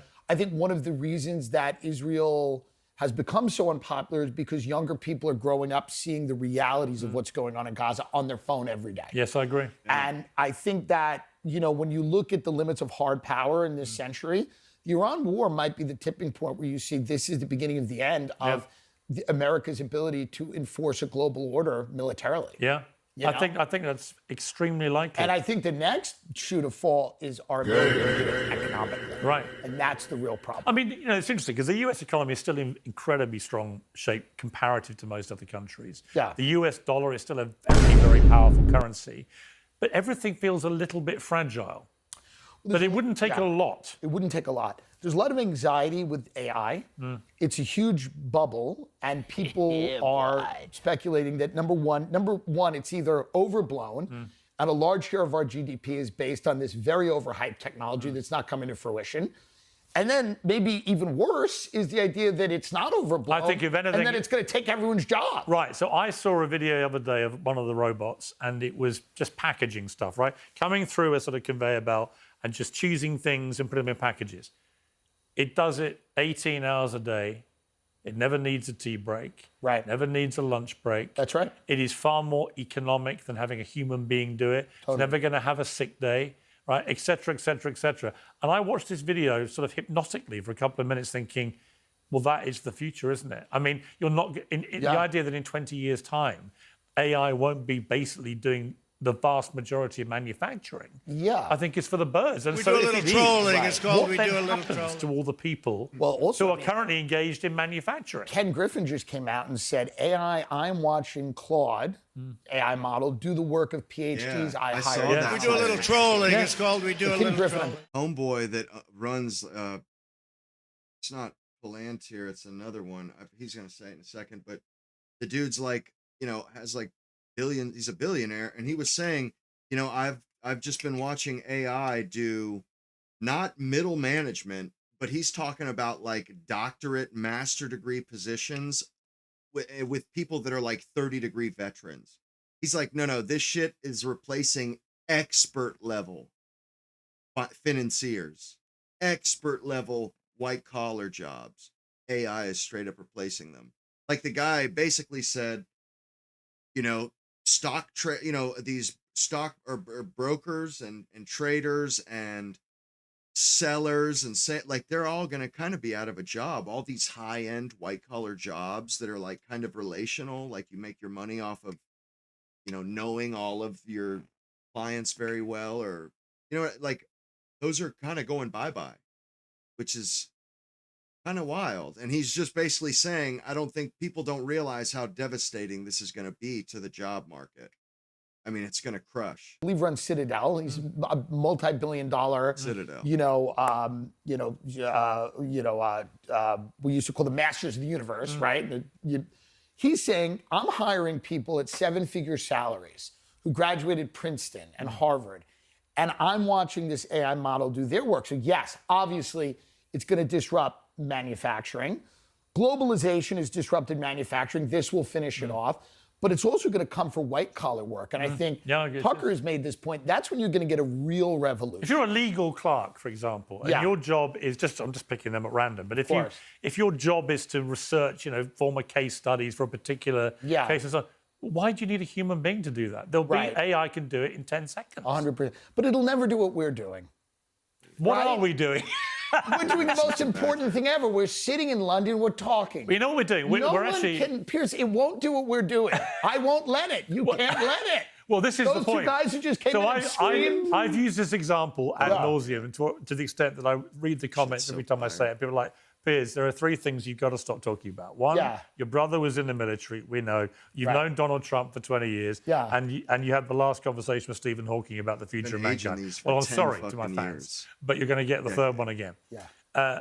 Stephen Hawking, in literally one of his last ever interviews before he died, said to me the biggest threat to mankind was when AI learns to self-design. Now, actually, what we are doing at the moment is self-designing. We're thinking on our feet. We're being creatively minded. We're reacting to each other and so on. But I feel, and I might be wrong to feel and that's what matters. Yes, but I feel that AI is increasingly... There was such a disturbing thing recently that they asked 6 AI robotic machines. They said to them, right, we're going to replace you with another AI. Have you heard about this? We're going to replace you with And another they AI. were upset. No, not just upset. Yeah. 5 of the 6 trawled company emails to find stuff they could blackmail the executives with to stop them being replaced. Now, that's a human... But don't you think the AI will enjoy us? Possibly. They're going to enjoy it. What if they don't? AI wants to hear people scream and yell about Gaza. Don't you think the AI at the end of the day is going to kick back and watch this show? See, someone offered me the other day a chance to have an AI twin. It would be another Piers. Yeah. And it would be, for all intents and purposes, me at this desk. And it would go, what they wanted was access to everything I've written and said, right, publicly. Yes. And then you could basically pay money to have an argument with me, a heated debate about anything, right? Right. And I thought, well, great, but what if... And is this going to be, you would take it around to like festivals? Right. Like different yes, fairs? I wouldn't have to be there. Yeah, you could argue with Piers Morgan. Yes. It's totally. It's a great idea. It's a phenomenal idea. Right. Have a tear up with Piers. Yeah, and we just put like a bust of you. Right, but it's not me. Well, of course not. So then what happens to me? Well, that's But the robot that's becomes, anyone's guess. But my twin becomes ever more powerful, successful, It would and literally rich and be famous. The Great Mouse Detective with the robot Queen of England, the robot Queen Victoria. That's exactly what it would be. Radigan. Yes. What happens to little old human me who gets a bad cold every now and again, or breaks a hip like I did recently and needs to be, off work for a week? Someone's going to say, I know the real Piers Morgan, and you're going to be like a novelty that gypsies will bring around the country. They'll bring you to carnivals and fairs and then open a tent, and you'll be sitting there, and they'll go, is that the real one? So delicious. Let's turn to comedy. Yes. Because you're being very funny. The roast of Kevin Hart has been extremely controversial. It so surprises me that that's the case. Exactly. I don't even understand anymore what is going on because it's a roast and the jokes are roast jokes. Are there any limits to a roast joke? I don't know. I mean, not everyone has to think everything's funny, obviously. I mean, let's play the really contentious one, which is Pete Davidson about Charlie Kirk. Take a look. Tony reminds me of Charlie Kirk, in that he's definitely been on camera letting a guy unload in his throat. I thought that was pretty funny. No. When you heard that joke, what is your reaction as a funny guy yourself? I thought it was funny. I thought, obviously, it's a joke that people are not going to be thrilled about, but it's a funny joke. Should there be any limits with humor? It's up to the comedian. I mean, the whole woke left tried to basically cancel comedians. And the audience, right? So the audience tells you what the limit is. And some jokes... The audience were pretty muted about that. Yeah. As if they kind of didn't want to be seen laughing. Right. You know what I mean? So that tells you that... Like, it should be a free market forces. If somebody goes too far, well, then they should lose money. But they shouldn't be censored or fired. You know, I mean, unless the fans fire them, like, that way. They shouldn't. No, this is America. You know, once you can't joke, you know, once censorship, I mean, our gooses are cooked at that, like even worse than they already are. That joke was, you know, it's a joke that will upset some people. That doesn't mean you don't tell it because you don't know what the reaction's going to be until you do it. That's the thing about comedy. You don't know what the reaction of that joke's going to be. That joke might have been great. You know, it might have been. It was a little muted. Comedy, like, it's something that helps people deal with tough stuff. You know, like that stuff with Kirk, like that joke. To me, that's society. That's our culture moving on from that tragedy. Once we can joke about it, that means that we've finally moved on. You know, it's not. We've healed. It's not a big deal anymore. And I would prefer that, you know, and this kind of comedy this is how societies cope and digest tragic shit. You know, people were, so that's the thing about comedy. Once you've done it, then you get the response. And then maybe you go, oh, that one was a little far. Right, yeah. You know, but the idea that people are very angry about this seems confusing to me. I'm confused by it. Well, I think like I am most things. Well, I found there was also a double standard in that Tony Yes. Hinchcliffe, who did this wild, like 7-minute routine, but he told Yeah. a George Floyd joke. So Yes. the black community is so proud of you, Kevin. Right now, George Floyd is looking up at us all, laughing so hard he can't breathe. And George Floyd's family came out and were very angry about it and very Yes. upset about it. But it seemed to They me still that all can't the get people over it. It's that were been criticising fucking years. that joke were much more relaxed about the Charlie Kirk joke. In the same way that when Charlie Kirk was murdered, a lot of people on the woke left celebrated his We're living in assassination. two different realities. So the political Yeah. dimension of this comes into play, and the double standard of that. I mean, I always think, as long as you're intellectually honest, I can deal with you. In other words, if your position about both of those jokes is, I think they're unacceptable and cross the line, Sure. fine. But if you think one is and the other one isn't That's because of your crazy. political bias, Totally.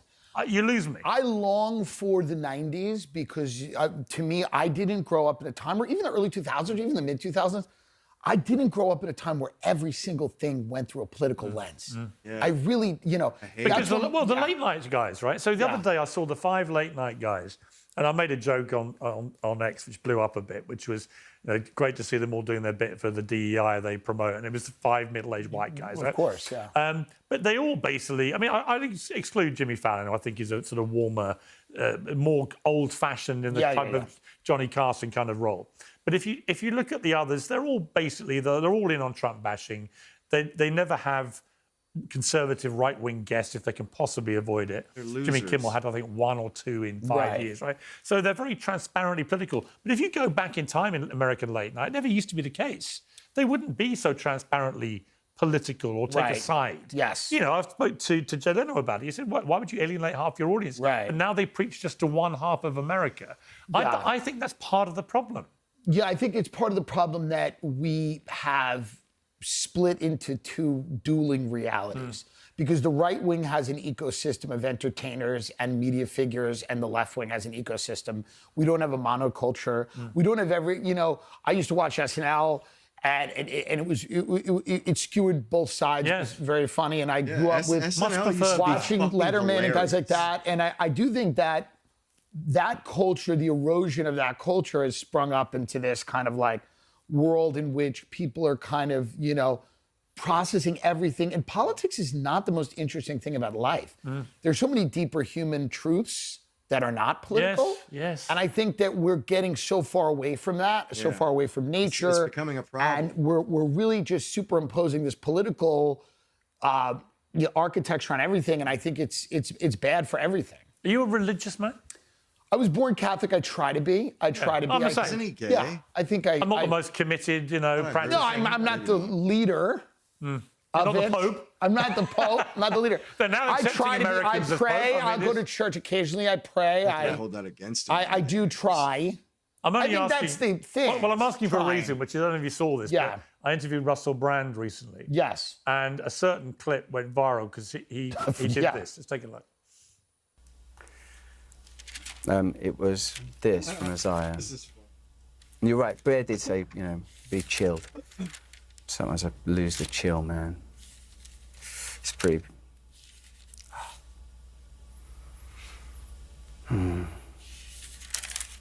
It's this.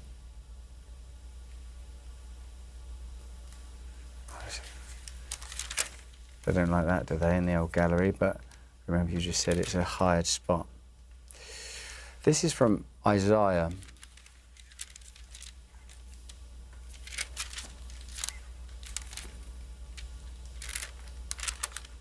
Excuse me. Like fucking 5 minutes he did that, I think.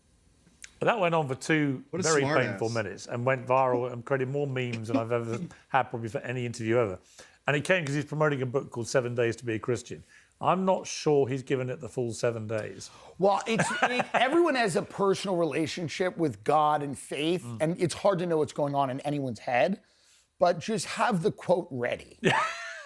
That's what I would do. I would just mark where the quote is. Oh, have it in your head. Just have it in your head. If it's that meaningful. But AI is going to help with that. Yes. I mean, at least AI is going to come in there and help us. Well, AI might be part of our brains. Yeah. It could literally be like a little director. Well, Joe in your head. Rogan's a good friend of mine. He's very excited about AI. He thinks quantum computing and AI is going to be God. And then Jesus will come out of a computer because a computer is a virgin. And it sounds great. I mean, this is, and we hope it works out.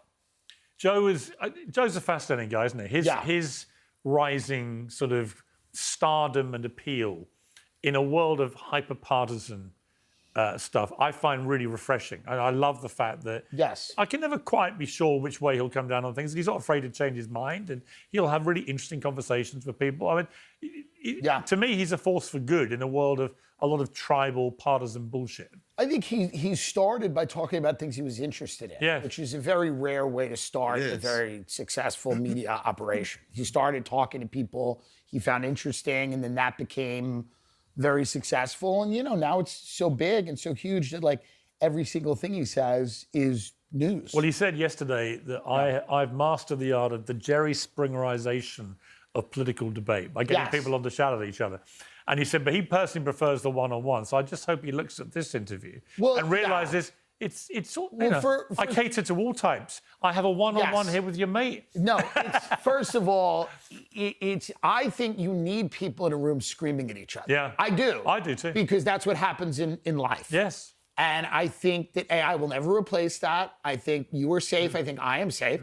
Do I think we'll have to build big houses with walls to keep out the hordes? Yes. Yes. We're going to have some security because it's going to get bad for a lot of people out there, but not us. Yeah. Not us. Not us. No, we're going to be okay. The podcasters, the media people, we're okay, but we're going to have to live in a place where we can kind of protect ourselves from the others, the lawyers and the doctors, because they're done. It's interesting when I went into this full time on YouTube because my kids are 32 down to 14 and none of them watch television. So I was watching the revolution happen with my own eyes with my own kids. I was like, well, they don't watch television. Obviously, they don't listen to vinyl records. They don't read print newspapers. So it's not difficult to see the digital revolution and where it goes. But also, I felt like they didn't understand things like having... I got to fix this fucking lag. It's on my Wi-Fi. Normally, it binds to the Ethernet. So it's just going to fucking...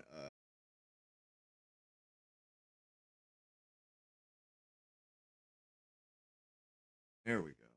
Fucking A. Finally, there we go. Structured shows on a certain time at night that you had to watch at 8 p.m. that would have advertising breaks. Had to pull it all off these like kind of Band-Aid. things. These are alien concepts to the youth.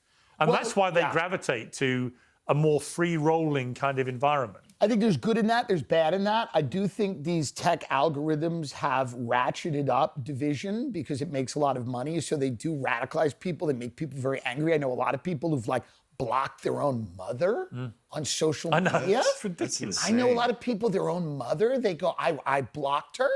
I go, you blocked your mother? Wow. So I don't think it's having always a great effect. But I think that we've done very well with it, and that's kind of what's important. I totally agree with you. We've got a couple of minutes left. I want to just fire off some names to you and stories and see what your gut reaction. The Michael Jackson biopic is heading towards $1 billion globally. What does that monolith? People long for something that someone that everyone knows and music everyone's heard. I think in such a balkanized, splintered world, having remembering that there were figures